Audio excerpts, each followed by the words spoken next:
Yes guys, welcome back to another video. Welcome to the George Benson football channel for your Chelsea versus Arsenal match preview. It's Wednesday morning, I've literally just woken up, so if I look a little bit tired, it's probably because I am in fact a little bit tired. Today I'm going away for a couple of days. I'm going to try and film on the beach for my 6 things we learned in the middle of the night tonight. So stay tuned, I'm going to try and get it out as quickly as I can. If I don't, then you know it's going to be out tomorrow. Before we get into this, be sure to subscribe. If we can hit 2,000 likes before kickoff, I will be a very happy man. It's London derby time. Chelsea versus Arsenal.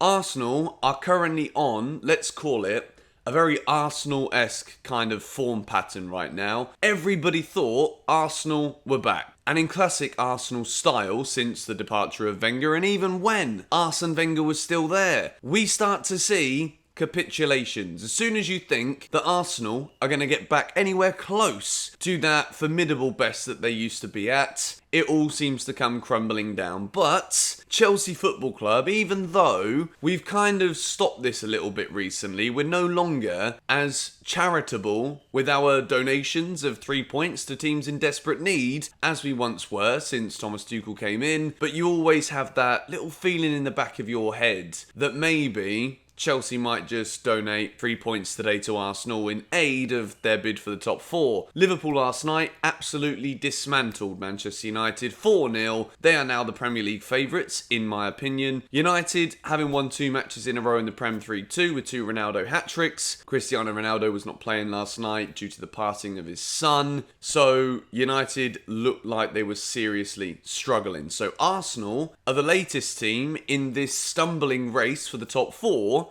to have an opportunity to get a good result. As for Chelsea, I think even though we only have to win, I believe it is 4 out of our last 8 Premier League games, with the nature of the top 4 race, with the way that Premier League form was very stagnant from Chelsea towards the end of last season, you remember the awful result away at Aston Villa on the final day, we were dreadful that day. I want to make sure that Chelsea get this top 4 job completed as quickly as possible. Tottenham Hotspur, just as you think they are starting to really look the part under Antonio Conte, they get beaten at home to Brighton. So Chelsea at the moment, the 6-0 win against Southampton, the momentum that comes with the result in Madrid, well, not the result, the performance in Madrid and the win in the FA Cup semi-final, you've got to look at Chelsea at home tonight against Arsenal as the favourites for this game. But Arsenal have got so much to play for here. If Arsenal lose tonight and it is 4 defeats in a row, I don't really think there are many Arsenal fans, let alone other footballing fans, that would give Mikel Arteta's Arsenal a hope of finishing in the top 4. When you look at the current Premier League headlines, you've got Haaland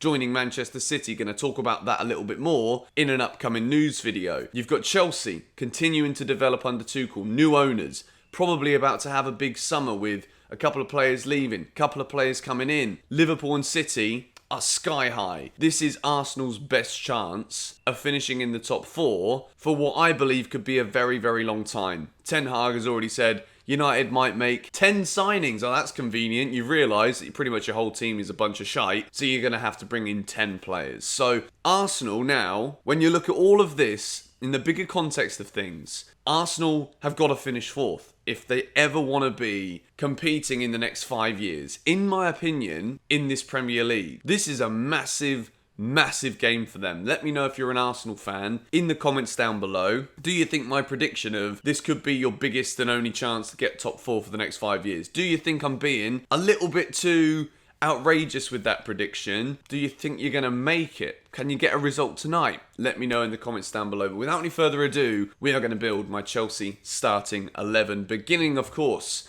with Edouard Mendy. Always, when we pick Mendy, we talk about Kepa in some capacity. Thomas Tuchel was asked about Kepa Arrizabalaga, said that come the end of this season, it's difficult to know because of we don't know who the owners are going to be. We're going to have to speak to Kepa, of course. Tuchel knows that having Kepa as his number 2 is brilliant. Does Kepa want to be a number 2 forever? Probably not. Don't really know how many more times we're going to see Kepa in a Chelsea shirt. Once top 4's secure, I think he'll get a couple of games in the Prem towards the end of the season. If Chelsea are in fact to do that, we move into a back 3. I've gone with Trevor Chalobah, Thiago Silva and Tony Rudiger. Thiago Silva coming back in.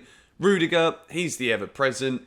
And Trevor Chalobah is the future. With Christensen leaving, we know we're going to see a lot more of Trevor Chalobah. Broke into the team this season. And I think this back line gives us a lot. I think you got Rudiger and Chalobah, who both like to progress forward with the ball. Arsenal, currently a team with low confidence. There could be moments where Chelsea do manage to get possession and we're gaining it quite high up the field. So when Chelsea are pressing, the two central midfielders I've used today, you got one who's going to hold and another one who is at his best when he's progressing with the ball. That's my back three, moving into the wing backs, or the way it lines up on the screen. It's like a 3-4-3 or a 3-4-1-2. I've gone with Reece James on the right, no question there, and Marcus Alonso on the left. Marcus Alonso loves a goal in a London derby, usually against Tottenham, but he's also scored against Arsenal in the past at the Bridge too. Reece James on the right. I think overall, Chelsea are such a better team when Reece James plays. And despite Aspi extending his contract, we'll see him at Chelsea again next season. I do wonder, depending on who comes in defence, I do wonder how many minutes Azpilicueta's going to get. I thought against Palace at the weekend he was excellent. I think he put in a big tackle to set up one of the goals. I think he looks solid. He's always fighting for the Chelsea shirt. But in this game, I think we're going to need Reece James there. Arsenal can be quite good on the wings. In the past against Chelsea, they've used the left-hand side, the right-hand side to hurt us. And I think today, Reece James and Alonso can pocket those Arsenal wingers and get a comfortable job done for Chelsea. Moving into one of the most important players in this Chelsea squad, Mason Mount. He's behind two strikers today. Mason, 26 goals and assists this season. I'm surprised the dog didn't come running in there when I said that. 26 goal contributions, and we've still got 9 matches left. Mason Mount could very easily reach 30 goal involvements this season. Massive improvement on last season. And I've got a question for you guys here. I'm going to ask it in a bit more detail in upcoming videos when I do the awards for the end of the season here on GBFC. Would you say at this point that Mason Mount deserves Player of the Season again? So many goal involvements. That is the question for you guys in the comments of today's video, as well as your score predictions. Let me know. But for me, it's very close between Mount and somebody else, but I'm not going to give that away as to who it is at this moment in time. Moving into the two furthest advanced forwards. And of course, this can interchange a lot because Timo Werner likes to move over to the left. Kai Havertz can also move over to the right with Mount coming through the middle. Ruben Loftus-Cheek also going through the middle. I forgot to give my midfielders, Jorginho and Ruben Loftus-Cheek. Ruben continues his good run in the side, and the two strikers are Werner and Havertz. The full team is up on the screen now as I decide to just jump straight into the attackers and forget about Jorginho and Ruben. So Kante's not in, not because I don't rate him anymore. I've said that he's definitely not been at his best, but I think Jorginho will start this game for Chelsea, giving Ruben that license to progress going forward. He scored at the weekend. Confidence from him is sky high right now, whereas Kante, you would question whether or not he's at his most confident. So for that reason, we can use Kante off the bench if we need to change the game, or Chelsea aren't controlling the middle of the park. Granit Xhaka hopefully doesn't have a masterclass today for Arsenal. But with Werner and Havertz up front, we get that dynamism, we get the movement that Chelsea will so desperately need to break down this Arsenal team. Arsenal, they've lost 3 in a row, Ramsdale in goal, top-class keeper. You just get the wonder in your head today. If Ramsdale's going to have a good game, it's going to be frustrating for Chelsea. But I do believe we're going to win. I think we've got all of the quality in the world. I think today could be the day where we put the nail in the coffin to Arsenal. It may not seem, because Chelsea aren't competing for the Premier League title, as if this is the biggest London derby between Chelsea and Arsenal there's ever been, but Arsenal are really, really fighting for this.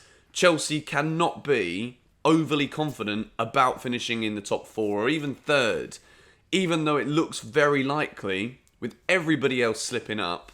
Chelsea cannot afford to stumble here. And I think not only would it be a massive 3 points for us, but the fact it dents Arsenal, the fact we can really rub salt in with a massive rivalry. I always think Spurs is bigger for Chelsea now than Arsenal, because I think Spurs are actually a more advanced team than Arsenal are, which is, again, up for debate. But I massively want to win this one. Chelsea could put a huge step towards guaranteed Champions League qualification for next season. There's very few that doubt us to do that, but with the nature of the Premier League, the nature of teams slipping, we cannot take anything for granted. My score prediction is a 2-1 Chelsea win. Don't think it's going to be that comfortable because Arsenal are going to have to go for it. They've also had chances in recent games that they've lost, so Chelsea need to be wary of that. Let me know your score predictions in the comments down below. And the question of the day, who is your player of the season so far? Still a lot of football to be played, but tonight we play Arsenal at home, and I think we're going to do it. Come on, you Blues.